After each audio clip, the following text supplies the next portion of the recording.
एक पंख लीजिए, फूंक मारिए, वो थोड़ी दूर जाकर गिरेगा। पंखा चला दीजिए तो वो चंद फीट दूर जाकर उड़कर गिरेगा। लेकिन आंधी आ जाएगी तो वो पंख कहां जाएगा? जाहिर है आसमान में, बहुत दूर। यानी पंख का उड़ना और दूरी तय करना वजन और उस पर लगाए जाने वाली ताकत के सिद्धांत पर काम करता है, यही विज्ञान कहता है। लेकिन ऐसा क्या हो सकता है कि फूंकने पर वो पंख आसमान में उड़ जाए, लेकिन आंधी आने पर टस से मस ना हो, अपनी जगह से रत्ती भर भी ना हिले? नहीं हो सकता ना। पिथौरागढ़ के मोस्ट मानू मंदिर में महादेव ऐसा चमत्कार रोज दिखाते हैं। कैसे? चलिए देखते हैं।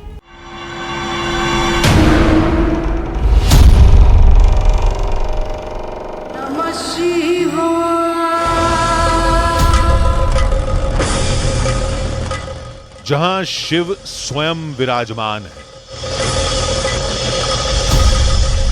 ये तो साक्षात शिव का एक लिंग है जिसको माने, और मोष्टा देवता के दरबार में ये पड़ा रखा हुआ है। जहां उनकी मौजूदगी का सबूत है एक चट्टान। यहाँ पे कहा जाता है कि इसको उठाने के लिए आपकी श्रद्धा होनी चाहिए। तो जो सच्चे मन से, सच्ची श्रद्धा से यहाँ पे आता है, वो इसको आराम से अपना उठा लेता है। वहां आस्थावानों की चुनौती स्पष्ट है, साफ है। काफ़ी लोग इसको उठाने के लिए बल का प्रयोग करते हैं, तो वो नहीं उठा पाते। वहीं वैज्ञानिक इसे एक ट्रिक से उठा देने का दावा करते हैं। घुटनों के ऊपर रख के फिर आप इसको पूरा ऐसे जकड़ के, तो फिर इजीली लिफ्ट हो जाता है। हमारा सफर चट्टान, चमत्कार और एक चुनौती के साथ शुरू हुआ था। तो सच क्या है? आज किसकी बात साबित होगी? क्या वो चट्टान बिना भगवान शिव का नाम लिए नहीं उठाई जा सकती, या उसे उठाने के लिए सिर्फ एक छोटी सी ट्रिक है, जैसा कि वैज्ञानिक दावा करते हैं?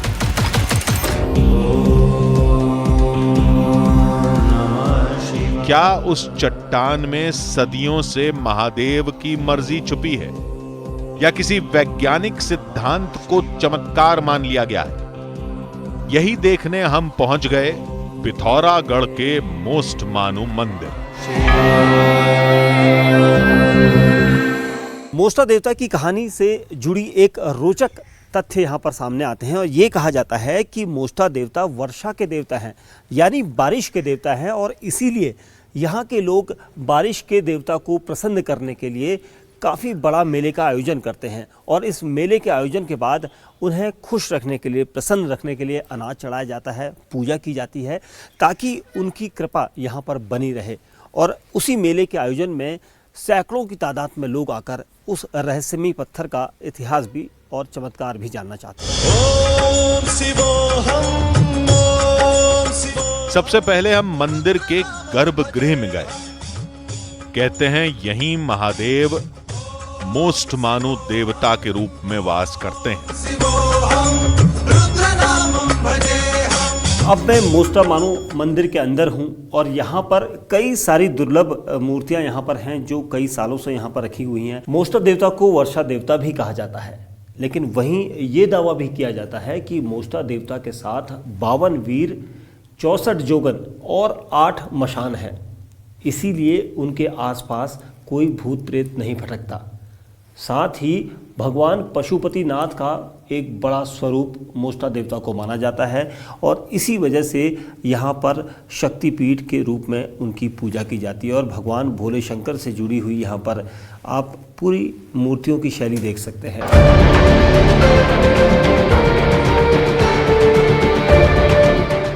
फिर हमने मंदिर परिसर में चमत्कारी पत्थर को तलाशना शुरू किया। तभी हमें वहां मां काली की प्रतिमा दिखाई दी।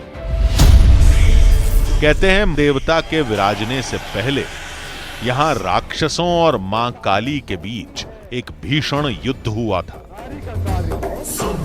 मोस्ट मानो मंदिर चंडाक वन में बना है। पौराणिक कहानी के मुताबिक शुंभ निशुंभ ने मां काली का वध करने के लिए चंडमुंड को भेजा था। मां काली ने देवी चामुंडा का रूप धारण किया और इसी चंडाक वन में चंड और मुंड का वध कर दिया था।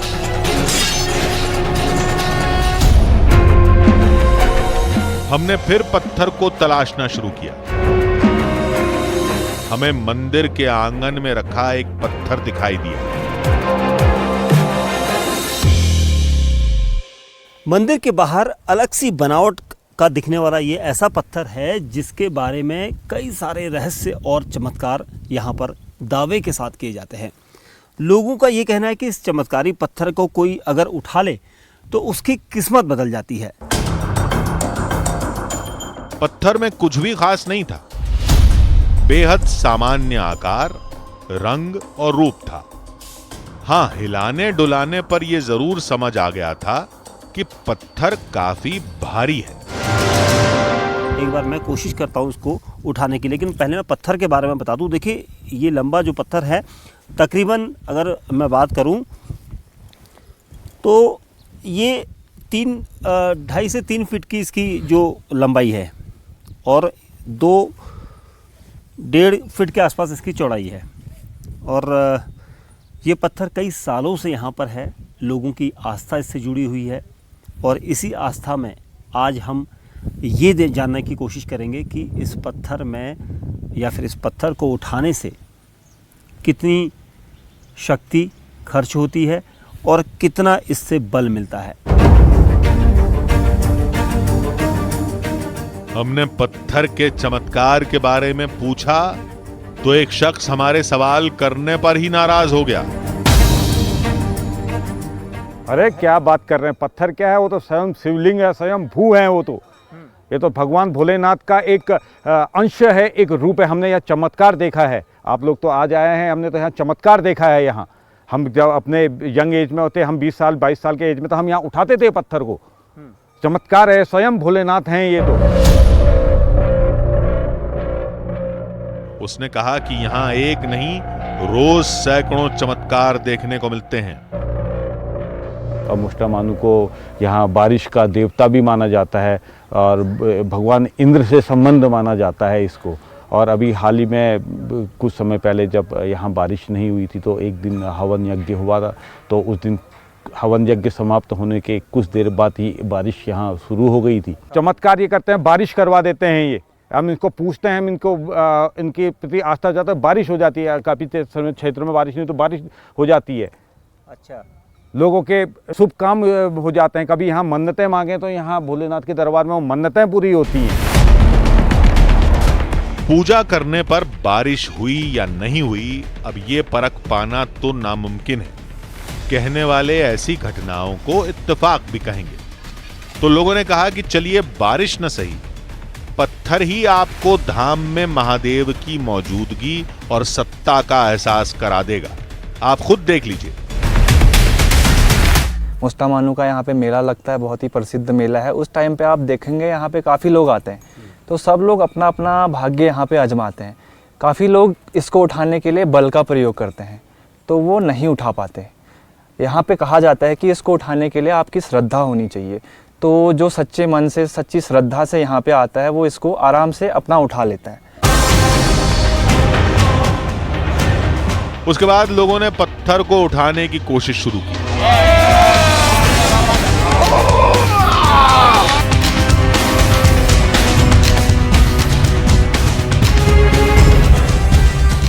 सबसे पहले एक शख्स ने पत्थर को सीधा किया, फिर उसमें उंगलियां फंसाकर उठाने की कोशिश की, लेकिन वो पत्थर नहीं हिला। हमने उसे एक तरीका बताया। ठीक दूसरी साइड घूम के जाओ, उस साइड से ग्रिप बनेगी, ग्रिप इधर। उसने पत्थर को घुमाया और बचा कुचा पूरा दम लगा दिया।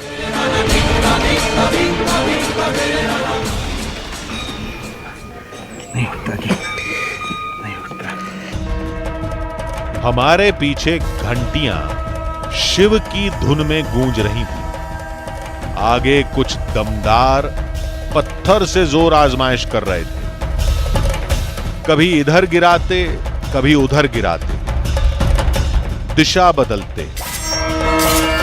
तरीका बदलते, ग्रिप बदलते। लेकिन कोई भी पत्थर को जमीन से 1 इंच ऊपर नहीं उठा पाया। एक से नहीं हुआ तो 2 लोगों ने एक साथ दम लगाया। लेकिन मजाल है कि कोई चमत्कार की चुनौती पार कर पाए। माना पत्थर भारी है, लेकिन इतना भी नहीं कि इंच भर भी ना उठे। कहीं ऐसा तो नहीं कि चमत्कार के दावे को सही साबित करने के लिए ये लोग हमें बेवकूफ बना रहे हो। हमने सोचा कि अब हम खुद कोशिश करेंगे। पत्थर भारी है, इसलिए बेशक कंधे तक ना उठे, लेकिन जमीन से तो ऊपर उठाई देंगे। लोगों ने कहा यहां महादेव की मर्जी के बिना पत्ता भी नहीं हिलता, और आप ये पत्थर हिलाएंगे? जरा हमें भी दिखाइए। पत्थर बहुत भारी है ये, इससे लग नहीं रहा कि एकदम से उठेगा, क्योंकि इसको कहाँ से पकड़ा जाए ये बड़ा मुश्किल है। शायद इसको लंबा नहीं बल्कि तिरछा अगर मैं ऐसे करूं, बाप रे, एकदम से नहीं आ रहा ये पत्थर, क्योंकि इसकी जो ग्रिप बनाने की कोशिश मैं कर रहा हूं वो बन नहीं पा रही है। 1 क्विंटल से ज़्यादा ये पत्थर है। एक बार कोशिश करता हूं। बस फिर क्या था, हमने मोर्चा संभाला, जमीन पर कदम जमाए, हाथों से पत्थर को दबोचा और जोर लगा दिया।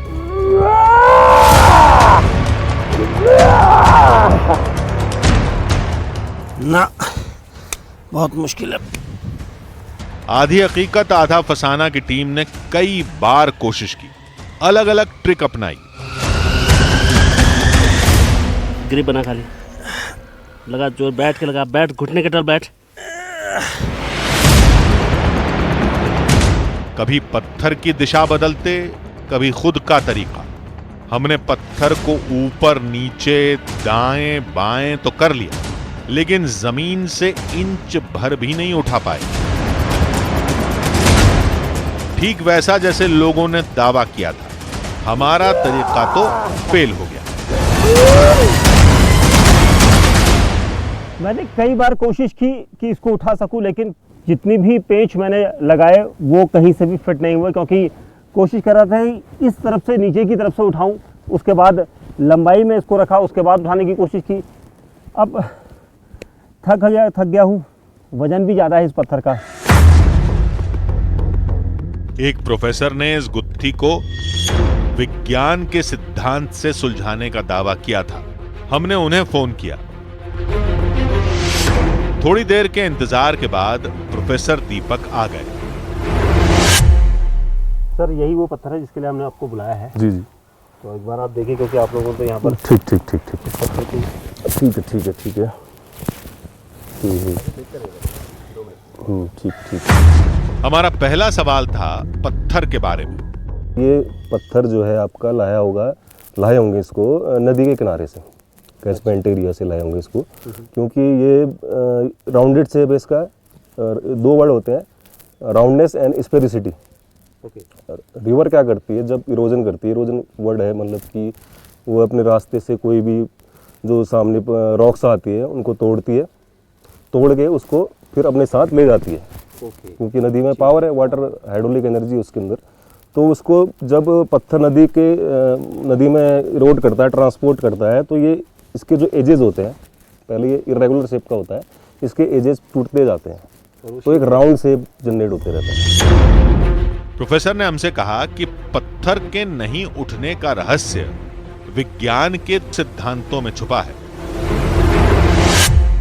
अब मैं फिजिक्स से इसको देखूं तो आपने 2 वर्ड सुने होंगे, centre of mass and centre of gravity. ठीक है। यहाँ से हम इसकी वर्टिकल लाइन नीचे ड्रॉ करें और एक लाइन यहाँ से ड्रॉ करें तो सेंटर में एक पॉइंट मिलेगा हमको, वो पॉइंट आपका इसका सेंटर ऑफ मास होगा और उसी पॉइंट में इस बॉडी का पूरा मास होगा।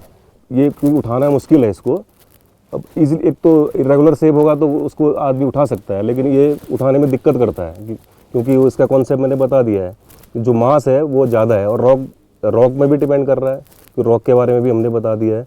तो इसको उठाना कठिन है, इसलिए जो है इसकी टेक्निक से इसको उठाया जाता है।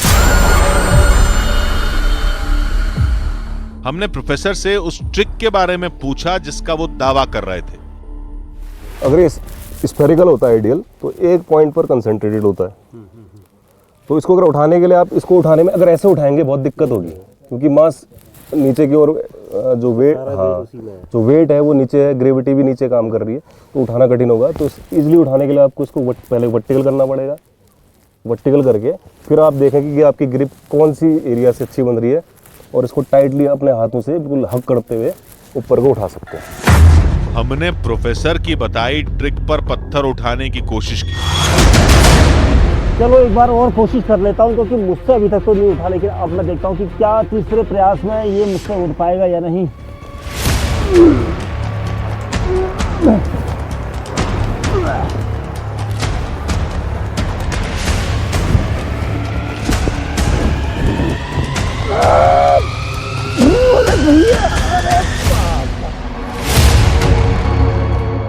हमारी कोशिशों को देखकर मंदिर के पुजारी वहां आ गए। उन्होंने कहा कि हाथों के बल की जरूरत नहीं है, पत्थर तो सिर्फ उंगलियों पर उठ जाएगा, बस नाम महादेव का लेना होगा। यहाँ पे हमारे पंचकोटि देवता हैं, मोष्टा देवता हैं, बाला देवता हैं, लाटा देवता हैं और पशुपतिनाथ है, साथ में महाकाली जी। अच्छा जी। और यहाँ पर जो पत्थर रखा है उसका क्या रहस्य है? ये मोष्टा देवता का है, जो ये पत्थर इसको श्रद्धालु लोग उठाते हैं, जो अच्छे श्रद्धा से उठाते हैं वो उठा पाते हैं, और ये 9 आदमियों पे 2 उंगलियों में आराम से उठ जाते हैं। हम फेल हो चुके थे, विज्ञान की ट्रिक भी नाकाम रही। चलिए एक बार आस्था का तरीका अपना कर देखते हैं। आस्था के इस पत्थर को उठाने के लिए मैंने बहुत बार कोशिश की, 3 बार चांस लिए, लेकिन ये पत्थर मुझसे नहीं उठ सका। अब यहाँ पर ये भी एक किंवदंती है कि अगर 7 या 9 लोग इस पत्थर को इन उंगलियों पर उठा लें तो ये पत्थर उठ जाता है। अब इसको भी आजमा लेते हैं, क्योंकि मेरे पास ये 7 से 9 लोग मैंने बुलाए हैं। 1 2 3 4 5 6 7 8 और एक मैं 9 लोगों को सबको पता है कि इस पत्थर को कैसे उठाना है। तो यहाँ पर ये अक्सर लोगों ने हमें बताया, तो इसको एक बार यहाँ पर कैमरे के सामने भी करके देख लेते हैं कि या ये उठता है या नहीं उठता है। जिस पत्थर के आगे जाने कितने बाहुबलियों की भुजाओं का बल ढेर हो गया, उसे हम उंगलियों पर उठाने जा रहे थे, सिर्फ चंद उंगलियों पर। देखते हैं क्या होता है।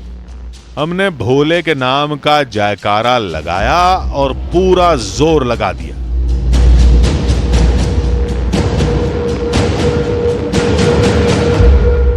चमत्कार हो गया, जैसा सुना था ठीक वैसा। पहली ही कोशिश में हमने पत्थर को जमीन से कई फीट ऊपर उठा दिया। भला ऐसा कैसे हुआ? तो प्रोफेसर ने कहा कि यह चमत्कार नहीं, बल्कि भौतिक विज्ञान के फोर्स डिस्ट्रीब्यूशन मेथड का एक नमूना है। इस पर पुजारी ने कहा कि कोई बात नहीं, एक बार अकेले उठाइए, बस शर्त यह होगी कि नाम शिव का लें, वो भी पूरी श्रद्धा से। मैंने हर तरह से कोशिश कर ली, लेकिन ये पत्थर अब मुझसे नहीं उठता। मैं कोशिश शुरुआत से ये कर रहा था कि कहीं ना कहीं से कोई पेंच लगाऊं, ऐसा कोई टिकड़म लगाऊं, लेकिन ऐसा नहीं हुआ। क्योंकि अब जब ये नहीं उठ रहा था तो उसके बाद मैंने इसको खड़ा करने की, तिरछा करने से उठाने की कोशिश की, नहीं उठा। क्योंकि इसी रहस्यमयी पत्थर को यहाँ के लोग चमत्कारिक पत्थर भी कहते हैं, और ये कहते हैं कि जो इसे उठा लेगा किस्मत वाला होगा। एक बार फिर कोशिश कर लेता हूँ, क्योंकि किस्मत का अगर मैं धनी हूँगा तो इसी पत्थर से पता चल जाएगा। तो अब दूसरे एंगल से देखता हूँ, क्योंकि ये पत्थर का जो वज़न है वो काफ़ी ज़्यादा है, और इसी वजह से ये पत्थर जो है उठाना काफ़ी मुश्किल है। एक बार और कोशिश करता हूँ महादेव का नाम भी लेना होता है, ऐसा भी कहा जाता है। हमने मन में भोले को याद किया और फिर से सारी ताकत लगा दी।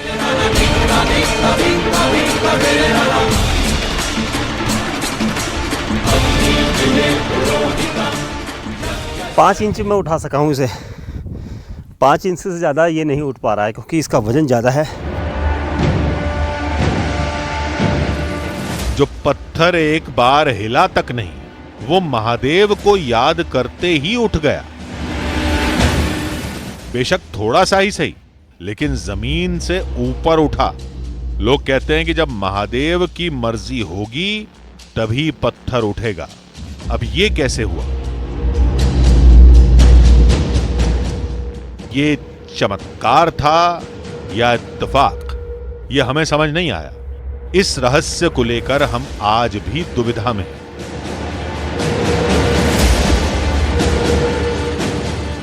और विज्ञान अपने दावों पर डटा है।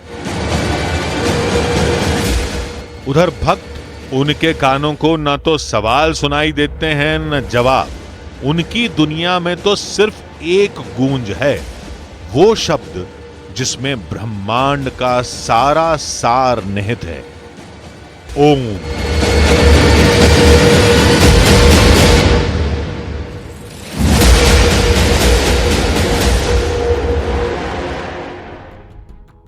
अभी जो कुछ आपने देखा और सुना, हो सकता है वो आपको भरोसा करने लायक नहीं लग रहा हो, क्योंकि जब हमने इन कहानियों के बारे में सुना था तो हमारे मन में भी कई सवाल कौंधे थे।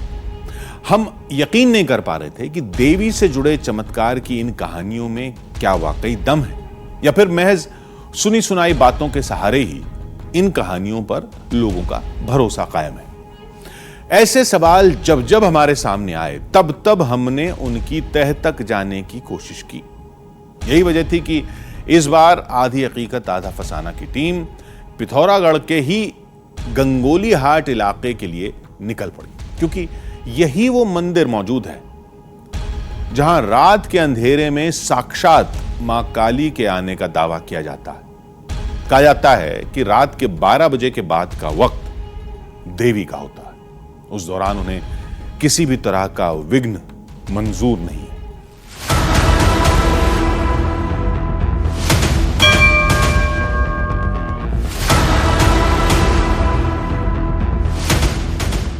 एक हैरान कर देने वाली कहानी, एक अनदेखे चमत्कार का जीता जागता सबूत।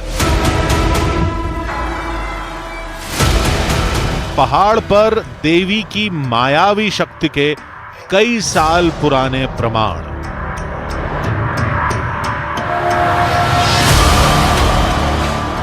आज आधी हकीकत आधा फसाना की टीम आपको लेकर आई है उस सफर पर जहां आस्था के द्वार पर एक शक्ति का पहरा है, जहां हर किसी की जबान पर एक ही देवी का नाम है, कुमाऊं की आराध्य देवी मां हाट कालिका। न्याय देने के लिए कहीं आधी रात को माता की अदालत लगती है, तो वहीं कहीं अदृश्य शक्ति की आहट से बिस्तर पर सिलवटों के सबूत मिलते हैं। नमस्कार, मैं हूं दीपक बिष्ट। उत्तराखंड की इन दैवी शक्तियों को जानना बेहद जरूरी है, तो चलिए देखते हैं और जानते हैं कि इसमें कितनी सच्चाई है। चमत्कारों से जुड़ी अब तक की जितनी भी कहानियां हमने सुनी थी, ये उन तमाम कहानियों से इसलिए अलग है क्योंकि हमें इसके जीते जागते सबूतों का हवाला दिया गया था। हमें बताया गया था कि मां हाट कालिका से जुड़ी कई कहानियां सिर्फ कहानियां नहीं हैं, बल्कि उनका हकीकत से वास्ता है। इसलिए हम अपनी टीम के साथ उस मंदिर में जा पहुंचे। अब हम पहुंचे हैं हाट कालिका माता के उस मंदिर में जो गंगोली हाट इलाके में स्थित है। दावा किया जाता है मां काली का ये ऐसा मंदिर है जहां रात के वक्त मां स्वयं आती है। और एक शयन कक्ष में विश्राम करती है।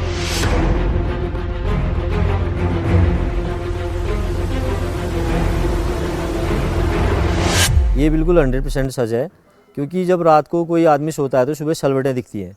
तो यहाँ पर भी आप देखेंगे रात को अगर शूटिंग करेंगे आप तो चादर एकदम प्लेन बिछाते हैं हम, 2-4 फूल वूल उसमें बिखरा देते हैं। सुबह देखते हैं तो सलवटें पड़ी रहती हैं, कभी चादर मुड़ी रहती है। ये तो रोज़ देखता है आदमी। आधी हकीकत आधा फसाना की टीम भी ऐसा ही कुछ सुनकर गंगोली हाट तक पहुंची थी, लेकिन जैसे जैसे हमने कहानियों की तह तक जाने की कोशिश की, रहस्यों से भरा नया पिटारा खुलता गया। यहां अब जो नई कहानी हमने सुनी उसका ताल्लुक था आदि शंकराचार्य से। आदिगुरु शंकराचार्य जब यहाँ पर आए जागेश्वर से, माता स्वयं उन्हें बालिका रूप में लेके आई। तो मूल में आपने स्थान देखा होगा ऊपर, वहाँ पर जब आदिगुरु शंकराचार्य ने बोला कि ये भूतनी है, माँ थोड़ी ऐसा करती है, तो उन्होंने अंगुली छोड़ी आदिगुरु शंकराचार्य की। और आदिगुरु शंकराचार्य शक्ति विहीन होकर के 3 रात और 2 दिन वहाँ पर पड़े रहे। फिर उन्होंने न मंत्रम नो यंत्रम तदपि च न जाने स्तुति महो इसकी रचना की। इस स्तोत्र की रचना की रोते हुए रुआंसे अंदाज में की। आपने अगर रात को देखा होगा आरती में, क्षमापन स्तोत्र इसी तरह से यहाँ पर गाया जाता है। तो अंत में जब आदिगुरु शंकराचार्य बोले मत्स्य महापातकी नास्ति पापग्नि तत्समान ही एवं ज्ञात्वा महादेवी यथा योग्यम तथा कुरु, तब माँ उठी गई उनके पास और पीठ में हाथ रखा, बोली कि आप जैसे चाहो वैसे करो, मैं मान जाऊंगा। यहां हमारी दिलचस्पी उस कहानी को समझने में थी जिसमें यह कहा जाता है कि मां रात के वक्त स्वयं मंदिर में आती हैं और वहां विश्राम करती हैं, क्योंकि यह बात हमने हर किसी के मुंह से सुनी थी।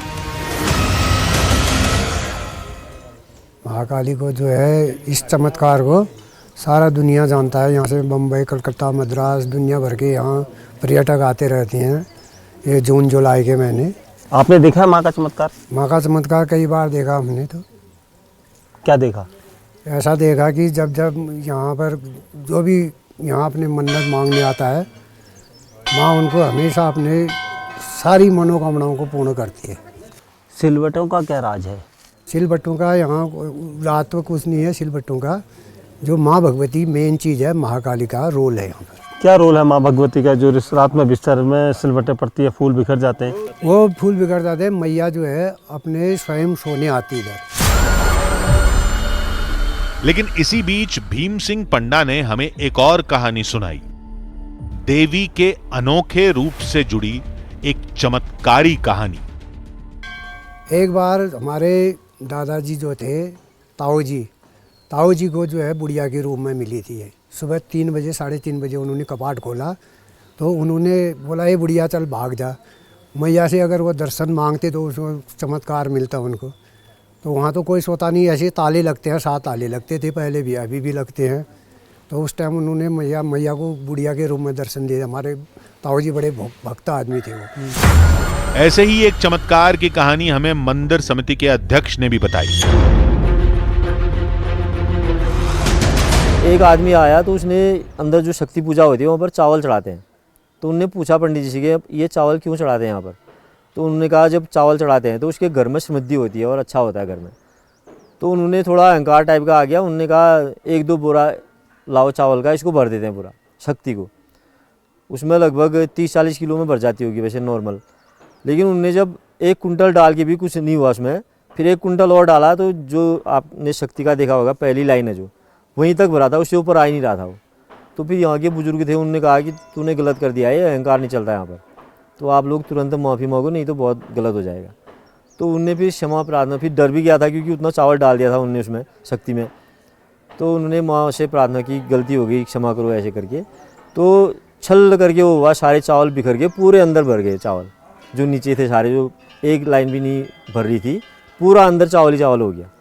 तो इस टाइप के तो कई चमत्कार यहाँ पर होते हैं। जिससे मिलते, जिससे सुनते, हर वो शख्स मां काली के नए चमत्कार और किस्से सुनाने लगता। हम रहस्यों में रास्ता तलाश ही रहे थे कि तभी एक शख्स ने एक और हैरत अंगेज कहानी सुना दी। कुमाऊं रेजिमेंट का एक जहाज जब विश्व युद्ध में डूब रहा था तो कप्तान ने बोला कि आप सब लोग अपने अपने इष्ट को याद कर लो। तो सबने जय मां श्री हाट काली के नारे लगाए और जिस जहाज में पानी भरने लगा था, डूबने लगा था, वह जहाज में पानी आना बंद हो गया। एक मछली आई, उस छेद में अटक गई और फिर वो लाहौर से घंटा लेके आए कंधे में जवान, और आज भी कुमाऊं रेजिमेंट की है कुलदेवी। दावा तो यह भी किया जाता है कि उस घटना के बाद रावलपिंडी से घंटा लाकर मां कालिका को भेंट किया गया था, जो उन नामों के साथ मंदिर परिसर में आज भी मौजूद है जिन्होंने घंटा मां काली को अर्पित किया था।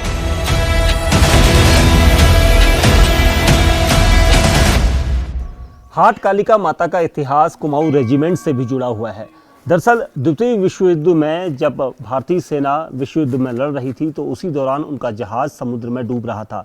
तभी जवानों को ये कहा गया कि अब कोई नहीं बचेगा और जो अपने भगवान या इष्ट देव को मानने वाला है वो उसे पुकार कर अपनी रक्षा की मांग कर ले। तो भारतीय जवानों में कुमाऊं रेजिमेंट के कुछ ऐसे जवान थे जिन्होंने माँ काली को याद किया और माँ काली को याद करते ही उन्होंने देखा कि जहाज तुरंत ही कुछ देर बाद किनारे में लग गया, यानी सभी लोग वहां पर बच गए और अंतिम समय में जहाज डूब गया। और तभी से इस घंटी को चढ़ाने की यहाँ पर प्रक्रिया शुरू हुई, क्योंकि इस घंटी को रावलपिंडी से बनवाकर माँ काली के दरबार में चढ़ाया गया और ये उनकी तरफ से एक बड़ी भेंट कही जाती है, क्योंकि माँ काली को आज भी भारतीय सेना में जब भी कोई ऑपरेशन होता है तो उस दौरान उनके आह्वान से आगे बढ़ा जाता है। डूबते जहाज से बच निकलने की घटना इत्तेफाक भी हो सकती है, लेकिन लोग यही मानते हैं कि मां घाट कालिका के आशीर्वाद से ही कुमाऊं रेजिमेंट के जवान डूबने से बच गए। अब जो भी हो, आस्था और तर्क की राहें हमेशा अलग ही रही हैं।